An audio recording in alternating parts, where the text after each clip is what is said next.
Deus o encontra e transforma a sua vida, de um agricultor amedrontado em um juiz de Israel. A pergunta é: qual é o trajeto? A pergunta é: o que esse texto tem a nos ensinar que Deus pode fazer conosco em um dia? Abra sua Bíblia, por favor, no livro de Juízes, o capítulo 6. Nós vamos continuar nessa noite a nossa série de mensagens que temos chamado de Deus nos dias comuns. Como Deus age de forma surpreendente num dia como esse, num dia comum. E hoje nós vamos estudar Juízes, o capítulo 6, a partir do versículo 11. Quero convidar você a abrir a sua Bíblia, por favor. Se você notar alguém próximo a você, sem o exemplar das Escrituras, por gentileza, partilhe a palavra de Deus. Partilhe a palavra de Deus. Deixa eu lhe dizer uma coisa. Intencionalmente, veja bem, nós não projetamos o texto do sermão no telão, para que você tenha acesso à sua Bíblia. Então assim, se você não tem uma Bíblia, nós queremos te dar uma Bíblia de presente. Eu ia dizer, é só você entregar a sua vida a Jesus, mas ia parecer meio comprado, entendeu? Entregar em troca da Bíblia. Então é o seguinte, você querendo ou não querendo Jesus, querendo ou não querendo a igreja, nós temos uma Bíblia para você aqui. Podemos te dar uma Bíblia, porque a Bíblia é a palavra de Deus, tá? Então, se você não tem acesso à Bíblia, alguém do seu lado tem e vai partilhar com você. E permaneça com ela aberta. Explico por quê. Porque todos os pastores, eu sei que vocês ouvem muitos pastores aí na internet, muitos pastores no YouTube, essa é a geração que ouve todo mundo. O que um pastor fala é o segundo plano da coisa. O mais importante é o que está escrito aqui. Então a sua Bíblia tem que estar aberta para você ir conferindo. Juízes 6, a partir do verso 11, diz assim: Então veio o anjo do Senhor e assentou-se debaixo do carvalho que está em Ofra, que pertencia a Joás, o Abiesrita. E Gideão, seu filho, estava malhando trigo no lagar, para o pôr a salvo dos midianitas.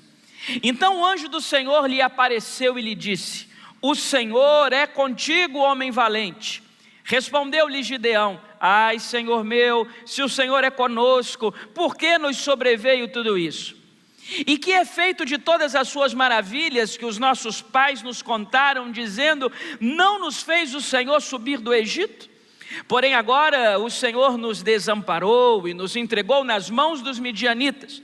Então se virou o Senhor para ele e disse: Vai nessa tua força e livra Israel da mão dos midianitas. Porventura não te enviei eu? E ele lhe disse: Ai, Senhor meu, com que livrarei Israel? Eis que a minha família é a família mais pobre em Manassés, e eu sou o menor da casa de meu pai. Tornou-lhe o Senhor: Já que eu estou contigo, ferirás os midianitas como se fossem um só. Ele respondeu: Se agora achei mercê diante dos teus olhos, dá-me um sinal de que és tu, Senhor, que me falas. Rogo-te que daqui não te apartes até que eu volte, e traga a minha oferta, e a deponha perante ti. E respondeu ele: Esperarei até que voltes. Amém? Os dias comuns podem ser bons ou maus. Tem dia comum que a notícia é muito boa. Tem dia comum que a notícia é muito amarga. Os dias comuns que Gideão e o povo de Deus àquele tempo viviam eram dias amargos, rotineiramente amargos. Os midianitas, a essa altura de Juízes capítulo 6, eram os piores inimigos de Israel. E o que eles faziam? Israel e o povo de Deus plantava, colhia o fruto daquilo que plantou, e na hora que eles estavam auferindo todo o sucesso da colheita, na hora que eles estavam contabilizando a colheita, os midianitas e alguns outros povos iam e saqueavam tudo o que eles haviam colhido. Isso aconteceu durante 7 anos. Imagine você trabalhando na terra, trabalhando na roça, arduamente, plantando, garantindo o plantio, fiscalizando, protegendo a terra, arando, e no dia que você vai colher, para levar dignidade para a sua família, no dia que você vai colher, para colocar o pão na sua mesa, vem um inimigo, pega o resultado do seu trabalho e você fica sem nada. Você trabalhou, mas não colheu nada daquilo que trabalhou. Esse é o midianita. Isso é o que durante 7 anos o povo de Deus experimentou. Não usufruir da bênção do seu trabalho, porque o inimigo vinha e saqueava o trabalho de suas mãos. Foi assim durante 7 anos. E um dia Gideão estava fazendo aquilo que lhe era peculiar fazer. Trata-se de um agricultor. E ele estava, diz o texto, olha que coisa estranha, final do versículo 11, ele estava malhando o trigo no lagar. Malhando o trigo no lagar. Permita-me explicar isso aqui melhor. O lagar não é lugar de malhar trigo.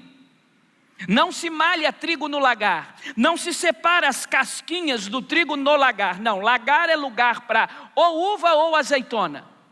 O que Gideão está fazendo aqui é fazendo o seu trabalho, malhando trigo num lugar em que não se malha trigo, escondido dos midianitas.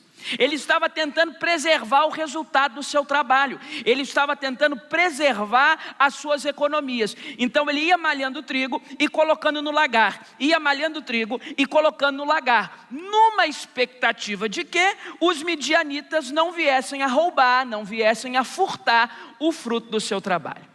Essa era a rotina do tal do Gideão. Essa era a rotina deste homem. A rotina de ser um agricultor. E em dias comuns tão terríveis, de uma opressão estrangeira tão grande sobre o povo dele, ele tentava salvaguardar a dignidade da sua casa. E em um desses dias comuns, que ele acorda, vai malhar o trigo, vai esconder o trigo malhado no lagar, Deus o encontra e transforma a sua vida, de um agricultor amedrontado, em um juiz de Israel. A pergunta é, qual é o trajeto? A pergunta é, o que esse texto tem a nos ensinar que Deus pode fazer conosco em um dia comum? Em primeiro lugar, repare comigo os versículos 12 e 13. Em um dia comum, Deus percebe o meu coração cheio de dúvidas. É em um dia comum que Deus percebe o meu coração cheio de dúvidas. Olha o que diz os versos 12 e 13. Então o anjo do Senhor lhe apareceu e lhe disse: o Senhor é contigo, homem valente. E respondeu-lhe o Gideão: ai, Senhor meu, se o Senhor é conosco, por que nos sobreveio tudo isso?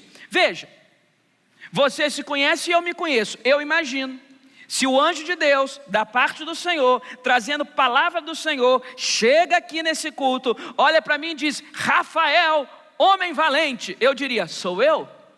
Claro. Ou no mínimo, se eu estivesse num dia de mais humildade, Deus chegaria aqui e diria: Rafael, homem valente, eu diria: bondade sua, Senhor.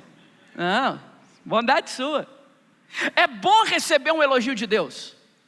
O Deus de toda a glória elogiando você. Deus chega através do anjo, o anjo do Senhor, e olha para o Gideão e diz: homem valente. Ele não diz sou eu, ele não diz bondade sua, ele sequer diz um obrigado. Ele descarrega as suas dúvidas diante de Deus. Ele falou: o senhor está me chamando aí de homem valente, mas eu estou vivendo uma miséria. O senhor está me chamando aí de homem valente, mas a situação do meu povo é deplorável. Por que o senhor está permitindo isso? Essa é a pergunta dele. Se o Senhor é conosco, por que nos sobreveio tudo isso? Em outras palavras, Senhor, não estou querendo o seu elogio não, estou querendo a sua intervenção. Essa coisa de que eu sou um homem valente não parece, eu estou malhando trigo escondido. Todas as vezes que o fruto do trabalho do meu povo está prestes a ser colocado sobre a mesa, o inimigo vem e tira tudo. Nós estamos sem dignidade, nós estamos sem esperança. A pergunta que eu faço para o Senhor é: será que o Senhor é conosco? Porque não é possível o Senhor ser conosco e essa maldade toda está acontecendo. Já passou por isso? Não é possível o Senhor ser conosco e o meu ambiente de trabalho ser esse lugar insalubre, mentalmente angustiante. Será, Senhor, que o Senhor é conosco e eu tenho a minha empresa e não consigo contratar uma pessoa para me ajudar? Está todo mundo querendo me prejudicar e o Senhor é conosco? Será que o Senhor é conosco e eu fico rodando de diagnóstico em diagnóstico? Acabei de resolver um problema aqui, já sobra outro ali. Será que o Senhor é conosco e o meu casamento está nesse nível tão angustiante? Será que o Senhor é conosco e eu não acerto em uma contratação que eu faço? Será que o Senhor é conosco e eu perdi o meu emprego? Será que o Senhor é conosco e a doença chegou na minha casa? Será que o Senhor é conosco? Eu nunca bebi, eu nunca fumei, agora estou doente? Bem, isso é o Gideão. Deus chega com um elogio para Gideão e a resposta de Gideão é descarregar diante de Deus as suas dúvidas. Eu não estou querendo aplaudir o Gideão, eu não estou dizendo que o Gideão está certo, eu não estou dizendo seja como Gideão, mas minimamente nós podemos olhar a palavra de Deus nessa noite e perceber que os heróis da Bíblia são gente como a gente. E que é num dia comum que Deus percebe as dúvidas do meu coração. Ah, irmão, meu coração está cheio de dúvidas. Tem muita coisa que eu não sei. Às vezes você sabe que não é nem bom você ficar muito tempo pensando na vida, pensando nas coisas que estão acontecendo ao seu redor, pensando na situação do mundo, na situação do país. Às vezes não é nem bom você ficar parando e pensando, porque o seu coração vai enchendo de dúvida. Onde é que o Senhor está, Senhor? Será que o Senhor não está vendo? Será que o Senhor não percebe? Será que o Senhor não está do nosso lado? Será que o Senhor está querendo me punir? Gente, Deus é muito bem resolvido e Ele é muito capaz de ouvir as nossas dúvidas. Deus não é melindroso, Deus não tem mimimi, Deus é o dono de tudo, meu irmão. Você acha que Ele não aguenta uma dúvida? Você acha que Ele não aguenta algo que a gente não sabe por que aconteceu? Deus, por que o Senhor levou meu pai? Deus, por que o Senhor levou minha mãe? Deus, por que o Senhor levou meu irmão? Deus, onde é que o Senhor está? Deus, será que o Senhor não está vendo? Esse é o Gideão. Esse é o Gideão. E depois que Gideão descarrega sobre Deus as suas dúvidas, Deus não dá um passo atrás e diz: eu errei, te chamei de homem valente, mas na verdade você é um covarde. Eu errei, eu te chamei de homem valente, mas na verdade você é um medroso. Eu errei, eu te chamei de homem valente, mas na verdade você duvida da minha bondade. Não. Depois que Gideão descarrega as dúvidas dele diante do Senhor, sabe o que o Senhor faz? Continua o projeto da vida do próprio Deus no Gideão. Porque Deus não interrompe os projetos dele na sua ou na minha vida porque nós temos dúvidas, porque é natural termos dúvidas. Infeliz é aquele que acha que sabe de tudo. As pessoas mais inteligentes que Deus já me deu o privilégio de conhecer e conviver, gente que está no 5º pós-doutorado, gente que estudou nas melhores faculdades desse mundo, as mais inteligentes são aquelas que sabem que menos sabem, que nós estamos apenas arranhando a superfície da vida, que tem muito mistério, muita coisa que acontece que nós não podemos nem dar uma opinião. Irmãos, nós vivemos hoje no mundo dos especialistas de tudo. Todo mundo tem uma opinião especialista sobre qualquer coisa do universo.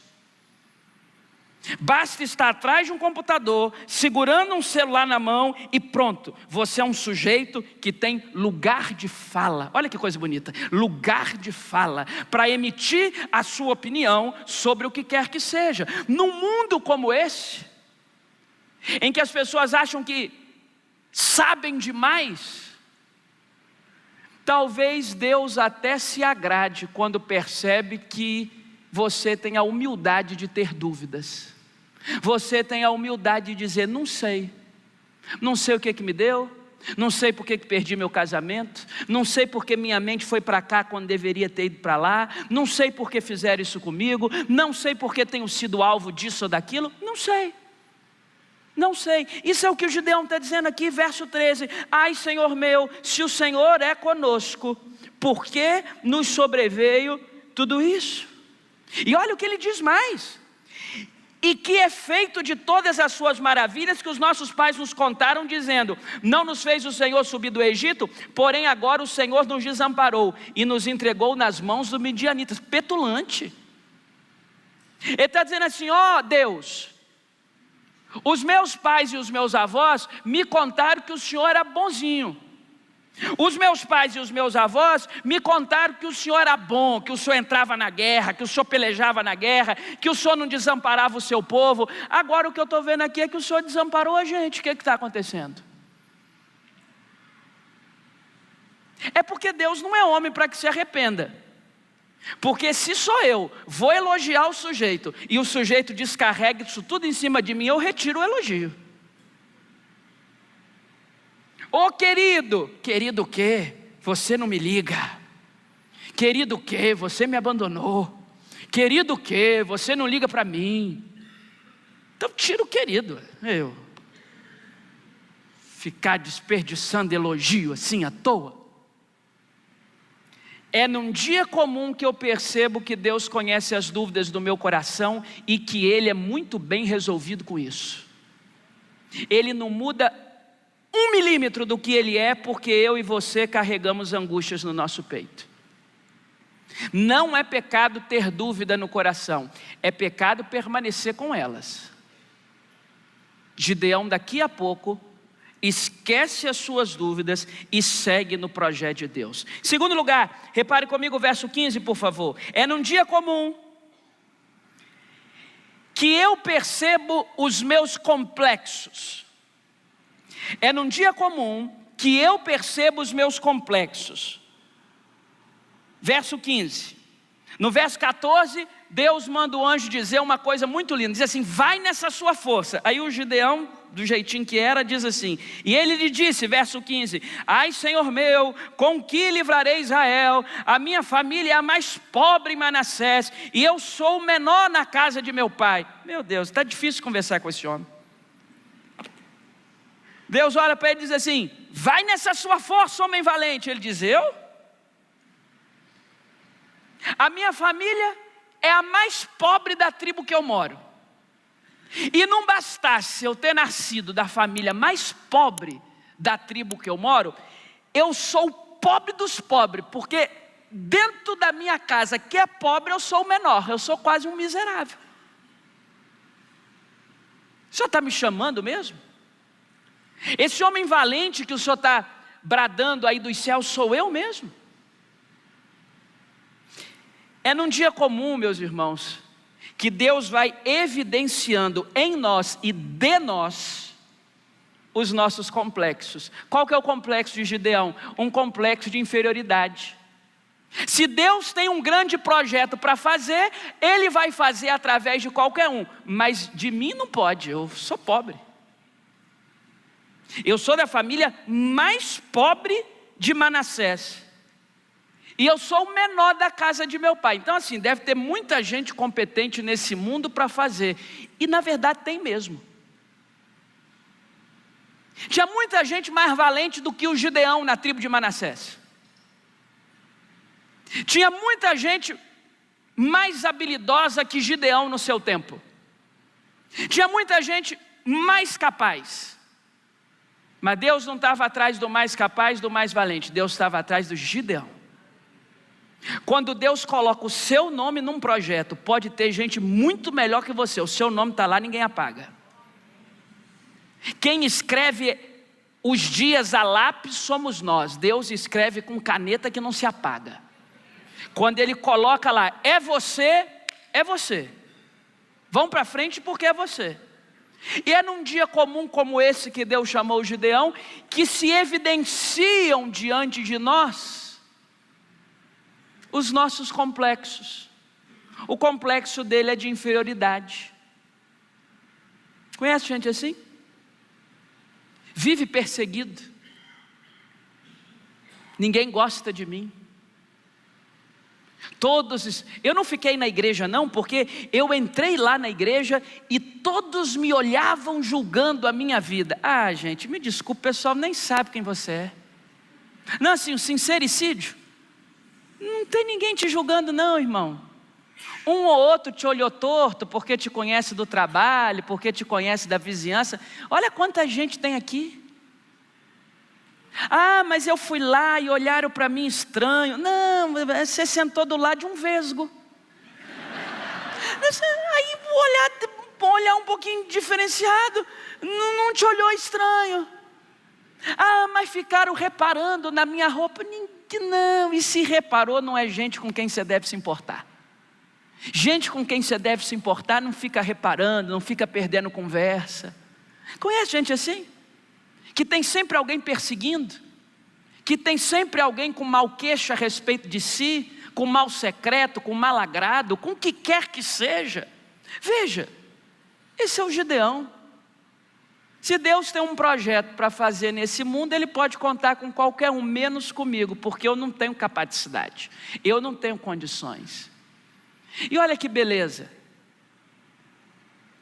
é num dia como esse, é uma noite como 1º de fevereiro de 2026, que Deus pode trazer à tona os meus complexos, botar a mão dele e tratar. Numa noite como essa, irmão, num domingo chuvoso,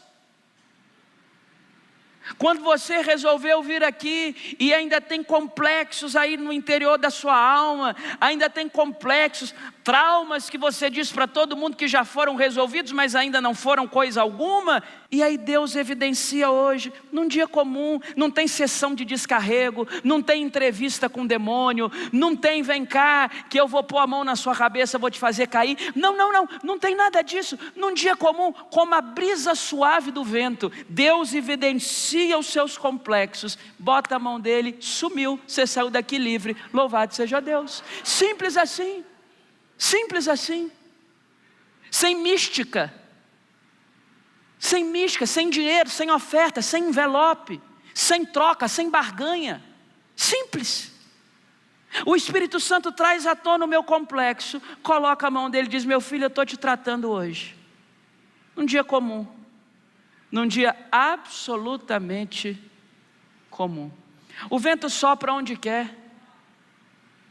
Aí o vento sopra. Se o vento sopra e quer libertar, o sujeito é liberto. Se o vento sopra e quer curar, o sujeito é curado. Se o vento sopra e quer salvar, o sujeito é salvo. Se o vento sopra aqui e o seu filho, que está numa situação péssima, lá em outro bairro, lá numa boca de fumo, lá num lugar movediço, asqueroso, insalubre, mas o vento sopra aqui, passa por lá, liberta. Você recebe um telefonema: mamãe, voltei, papai, voltei, estou em casa. O vento sopra onde quer, meu irmão.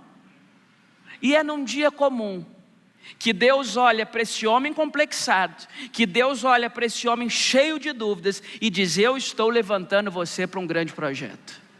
Eu vou te tirar de malhar trigo, eu vou te tirar do lagar, eu vou te tirar aí do pasto e eu vou fazer de você um juiz de Israel. Você vai ser usado por mim para libertar o povo.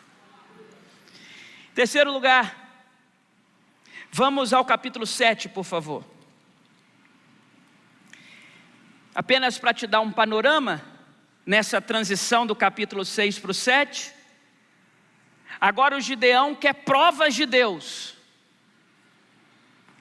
provas de que é comigo mesmo.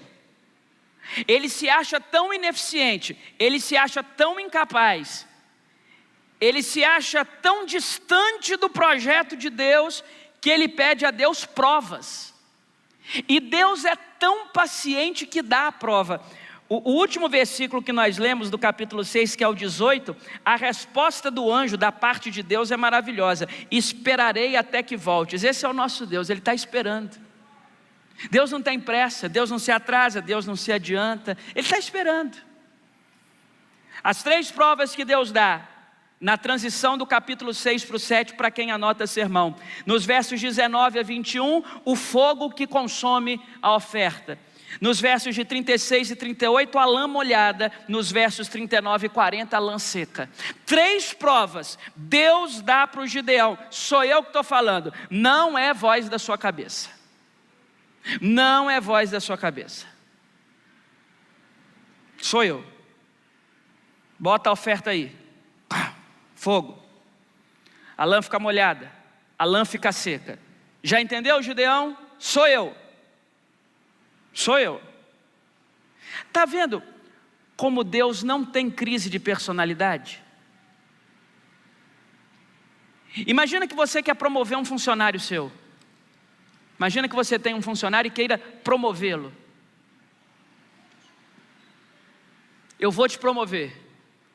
Ah, vai não, patrão, eu sou o pior daqui. Não, eu vou te promover. Então me dá uma prova. Tá, vou te dar uma prova. Dei a prova. Aí o funcionário fala, não, eu quero uma segunda prova. Está aqui, segunda prova. Tem gente que não quer crescer, irmão. Me dá uma terceira prova. Está aqui a terceira prova. Ah, meu irmão, se o patrão sou eu, na primeira prova já acabou. Mas Deus não tem crise. Gideão, você acha que não é com você não? Está aqui a prova número 1. Ah, Senhor, me dá mais uma prova. Está aqui a prova número 2. Ah, Senhor, me dá mais uma prova. Está aqui a prova número 3. Vamos para frente. Zero crise de personalidade em Deus. Zero milindre no Todo-Poderoso. Louvado seja o nome dEle. E aí nós aprendemos uma terceira coisa. Estamos agora sim no capítulo 7, o versículo 2. O que é que nós aprendemos num dia comum? Que o Deus de toda a glória governa. É num dia comum que nós aprendemos que o Deus de toda a glória governa. Olha que coisa linda, o versículo 2 do capítulo 7. Disse o Senhor a Gideão: é demais o povo que está contigo, para eu entregar os midianitas nas suas mãos. Ponto. O que está acontecendo aqui? O exército que agora Gideão, acreditando que de fato Deus o chamou, o exército que ele arruma é gente, muita gente, 32 mil pessoas, gente à beça. Deus olha para ele e diz assim: é muita gente, você vai vencer essa guerra com menos gente, eu não preciso desse tanto de gente para vencer essa guerra não. O que Deus está ensinando para o Gideão? Que a mão no arado é dele, do Gideão, mas que o governo é de Deus. Esse é um aprendizado para a igreja de Jesus num tempo como esse. Esse é o aprendizado para a igreja de Jesus em um cenário como esse.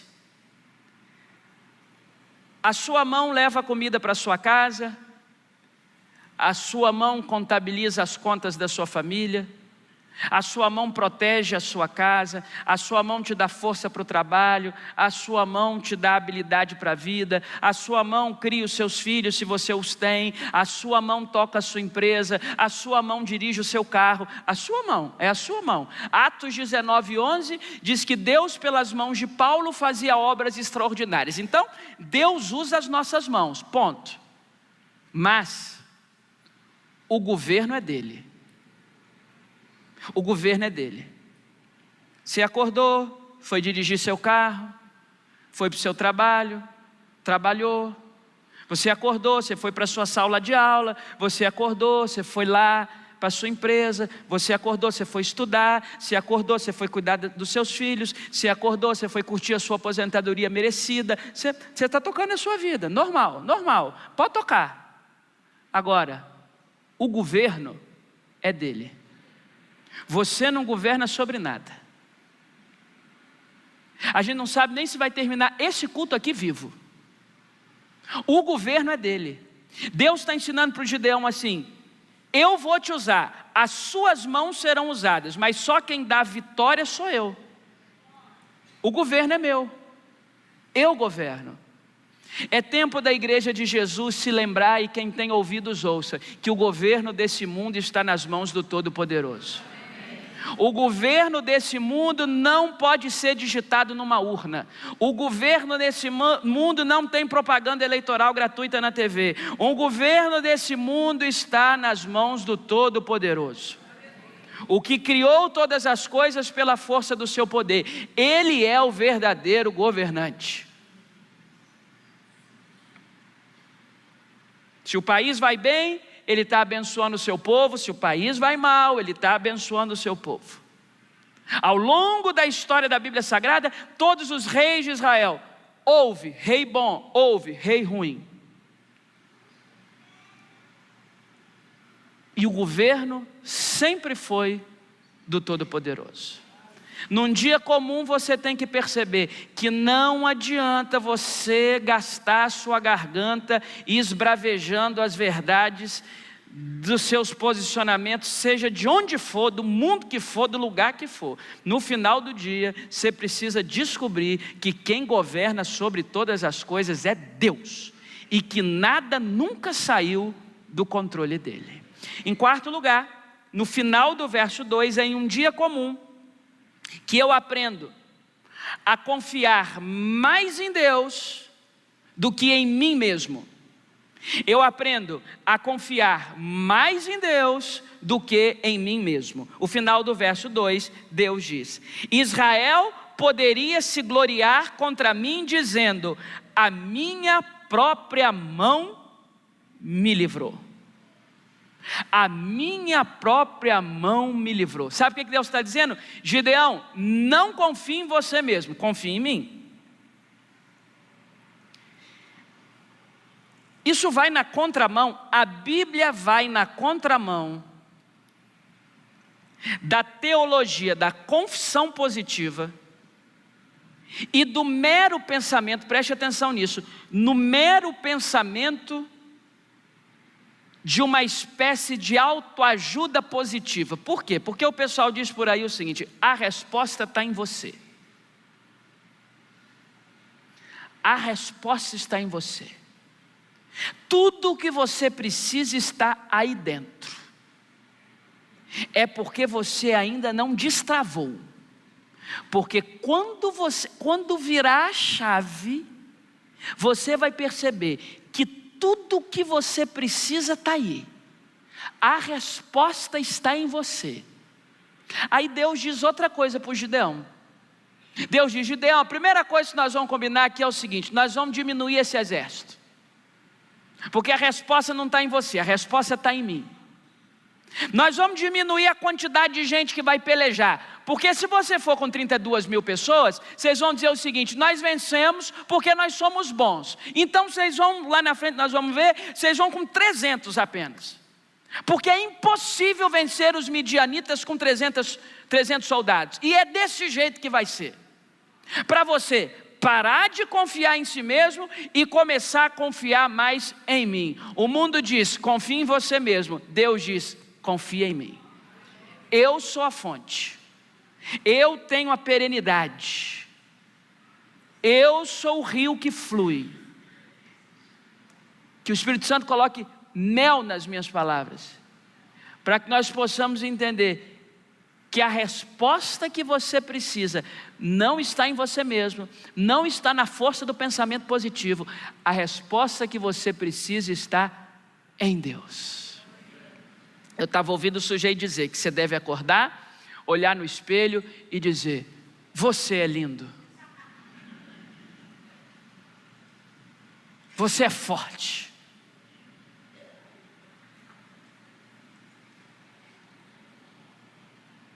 você tem músculos, você é um milionário. É hoje. Aí você sai do espelho e vai para o outro espelho. Aí não tem músculos, tem pelanca. Aí você acessa o aplicativo do seu banco, não tem milhões. Aliás, o seu gerente gosta tanto de você que dá um destaque nos seus números, coloca lá vermelhinho, com um sinalzinho atrás, um traço. E você percebe que você não tem milhões, você deve. E cadê? a força do pensamento positivo? Cadê o poder das palavras? Não cai nessa conversa não, meu irmão. Você é uma pessoa inteligente. Palavra que tem poder é a de Deus.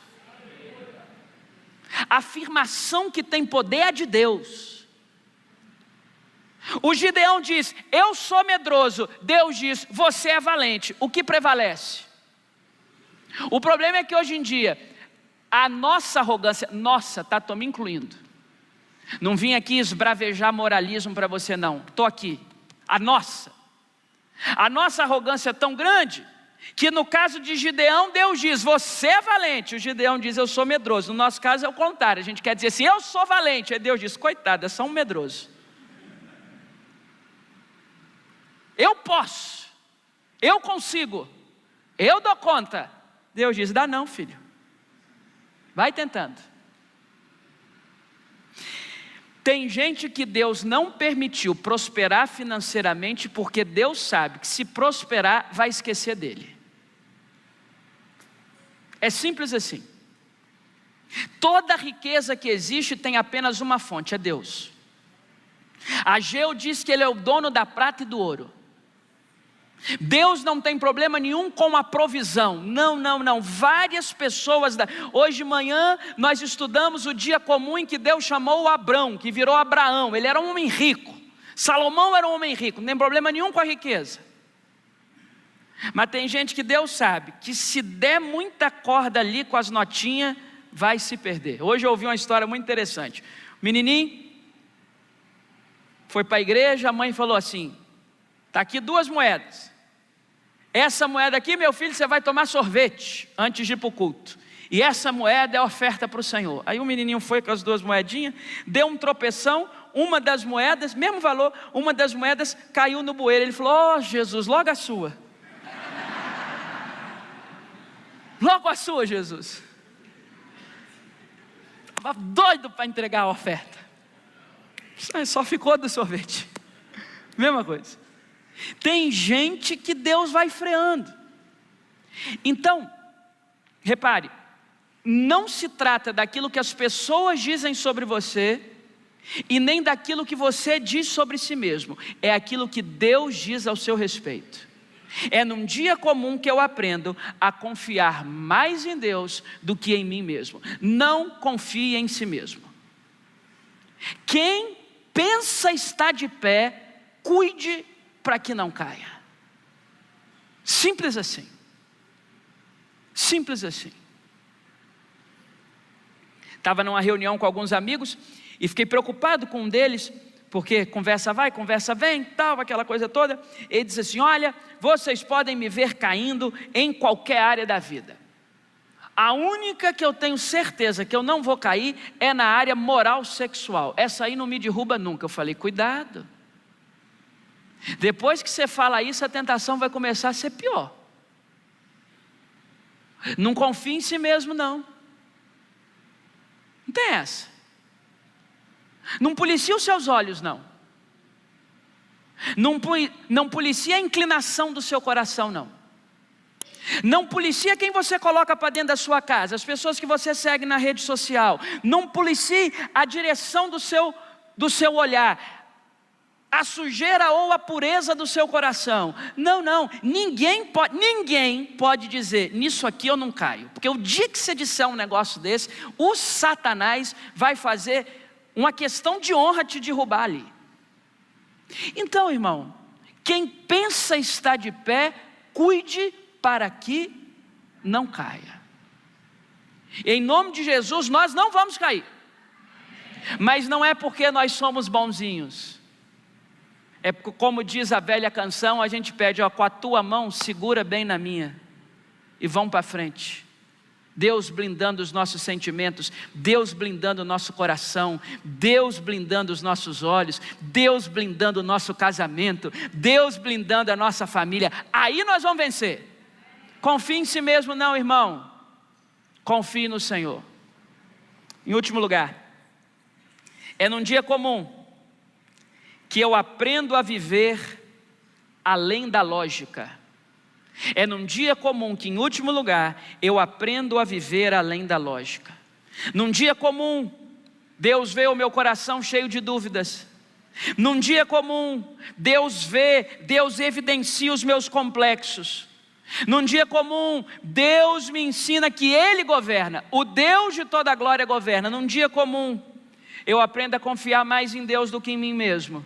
E é num dia comum, tal qual o dia que Deus chamou o Gideão, que eu aprendo a viver além da lógica. Verso 7 diz assim: então disse o Senhor a Gideão: com estes 300 homens que lamberam a água, eu vos livrarei, e entregarei os midianitas nas tuas mãos, pelo que a outra gente toda que se retire, cada um para o seu lugar. Deus foi diminuindo o exército, 32 mil, depois ficaram 10 mil. Deus diz: ainda é muito, você vai fazer o seguinte, está ali o ribeiro, manda essa turma beber água. Quem se ajoelhar para pegar a água, está fora, não sabe se proteger, baixou a guarda. Agora, quem pegar a mão assim, pegar a água, lamber da água, atento, esse é os que eu quero usar. Pronto, esse que eu quero usar, deu só 300, 32 mil, 10 mil, 300. Deus diz: agora vai. Se o homem chamado Gideão quer viver da lógica humana, morte. Se quando Elias está no Carmelo, diante de 850 profetas, profetas de Baal e profetas do poste ídolo que comiam à mesa de Jezabel, se naquele dia Elias resolve enfrentá-los com a lógica, Elias estava morto. Se quando Eliseu chegou na casa daquela viúva, que só tinha uma pequena botija na sua despensa, e Eliseu resolve agir pela lógica, a viúva tinha morrido de fome. Se quando Davi vai enfrentar o gigante, ele resolve agir pela lógica, ele não ia dar um passo para frente, porque um magrelinho igual Davi, que a armadura de Saul nem nele se aguentava, não tem condições de derrubar um gigante. É porque Deus nos convida para viver além da lógica. Eu e você, num mundo de tanta racionalidade, nós precisamos aprender que tem coisas na vida que você tem que dar um passo e não se preocupar com mais nada.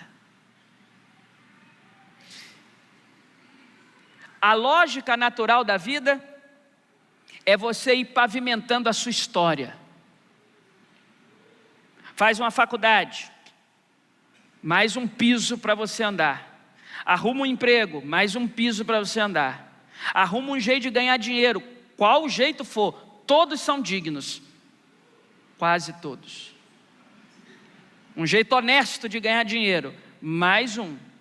Formou sua família, mais um piso. Essa é a história humana. Nós vamos calçando o chão para viver. Tem dias, irmão, que você simplesmente tem que dar um passo no abismo, esperando que Deus coloque o chão. E eu quero lhe dizer nessa noite que Deus faz isso sim. Tem dias que você não vai conseguir construir nada, você vai vai pisar no escuro e Deus vai pôr o chão para você pisar. É num dia comum que eu aprendo a viver além da lógica. É claro, nós precisamos de lógica para viver. É porque você acredita na lógica que você usa o elevador do seu prédio e não pula da janela. É mais rápido pular, mas você usa a lógica, você vai pelo elevador. É por causa da lógica que quando você percebe que você está acelerando demais naquela rodovia do sol, você fala assim: opa, até aqui Deus foi comigo. Se eu apertar mais um pouquinho, eu não sei se Deus... Irmão, esses dias eu estava indo para Vitória, passou um sujeito do lado de lá, mas com um carro tão rápido, que graças a Deus tinha o adesivo da igreja de um amigo meu. Eu falei, pelo menos eu sei que Deus está ali, porque está adesivado. Está adesivado. Se não tivesse adesivado, eu ia ficar preocupado. É porque você acredita na lógica que você tem senso de responsabilidade, que você sabe. Lógico, tem exceções na vida. Na pandemia, eu e o Farage fomos fazer 2 velórios no mesmo dia. Aí era, vários velórios e eu errei o nome do cemitério. Era 3h30, a gente foi para o cemitério aqui da 4 Pistas, só que não era Parque da Paz, Jardim da Paz, Parque Jardim e tal, era o lá da Rodossol. A gente tinha 10 minutos para chegar do cemitério daqui no cemitério da Rodossol, porque no Covid eles não esperavam pastor não, deu o horário e enterrou. 10 minutos, irmãos. Quase tiveram mais 2 velórios naquele dia. Eu não estou aqui para te julgar não, eu não sou fiscal de trânsito não. Eu estou dizendo para você que a lógica faz parte do jogo. Na lógica você vai definindo os seus investimentos, na lógica você vai definindo para quem você abre o seu coração, ok. Mas chega um momento da vida que você precisa abrir mão da lógica e confiar que Deus pode fazer aquilo que a minha racionalidade não compreende. Que Deus pode agir de forma sobrenatural e me dar uma grande vitória apenas com 300 soldados. E sabe qual é a conclusão da história? Eu termino. O covarde do Gideão, o sujeito complexado, vence a batalha, vira juiz de Israel. E eu anotei uma informação para te passar.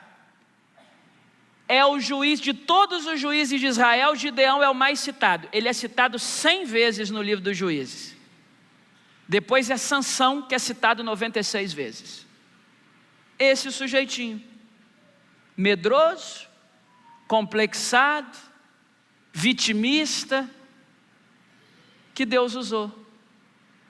Porque Deus usa em dias comuns, gente comum, como você e como eu. Louvado seja o nome do Senhor. Não tem para onde correr não, irmão. A mão do Senhor resolveu iniciar um projeto na sua vida. Você pode tentar atrapalhar, mas no final você não consegue. A pergunta para encerrar eu cito um teólogo, Warren Wiersbe, ele diz o seguinte: nunca sabemos quando Deus está nos testando com alguma experiência comum da vida.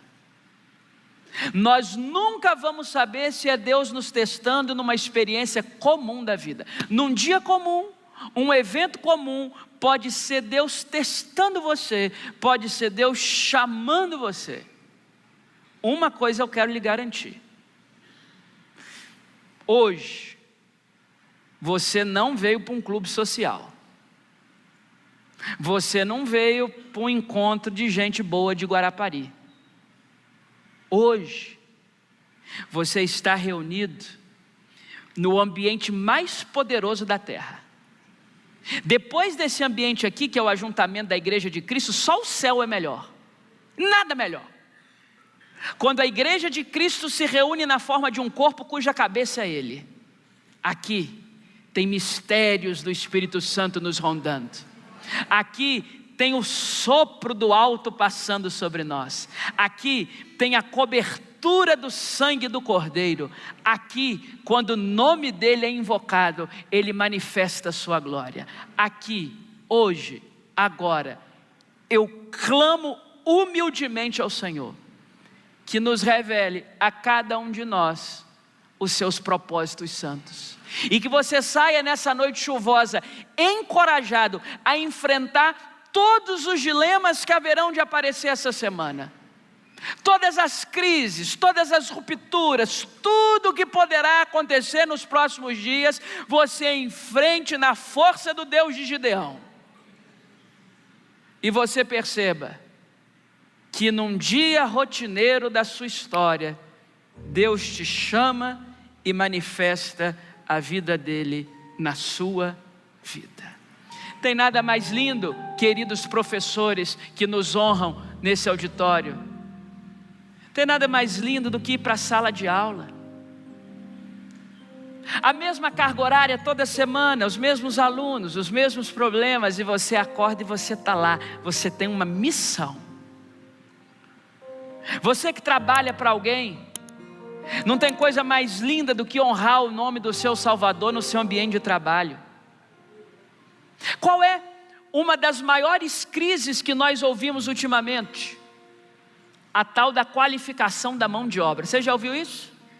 Ainda mais nós capixabas, está faltando mão de obra. E não é mentira não. Até que o povo de Deus se levante. Ah, como o povo de Deus se levanta, os discípulos de Jesus são os melhores funcionários para a gente ter. Os discípulos de Jesus são os melhores patrões. Ora a Deus, manda a pessoa certa, Senhor. Estou cansado de receber tranqueira aqui. Manda a pessoa certa. O extraordinário de Deus acontece nos dias comuns. Ao longo desses domingos vamos continuar falando sobre isso. Domingo passado falamos sobre Davi e sobre Moisés. Nesse domingo, hoje cedo falamos sobre Abrão e agora à noite sobre Gideão.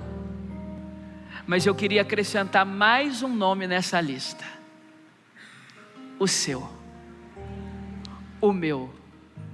Que Deus faça coisas extraordinárias em você. E se me permite, eu não quero ficar de fora não. Que Deus faça coisas extraordinárias em nós. Ele está aqui. Ele é poderoso para salvar, para libertar, para levantar, para reaver, para dar ideias novas, para dar um ânimo novo, para dar um sopro novo. E a minha oração ao Espírito Santo nessa hora é: venha sobre nós e nos encoraje. Essa semana há de ser vitoriosa para a glória do nome do Senhor Jesus Cristo. Aleluia, amém.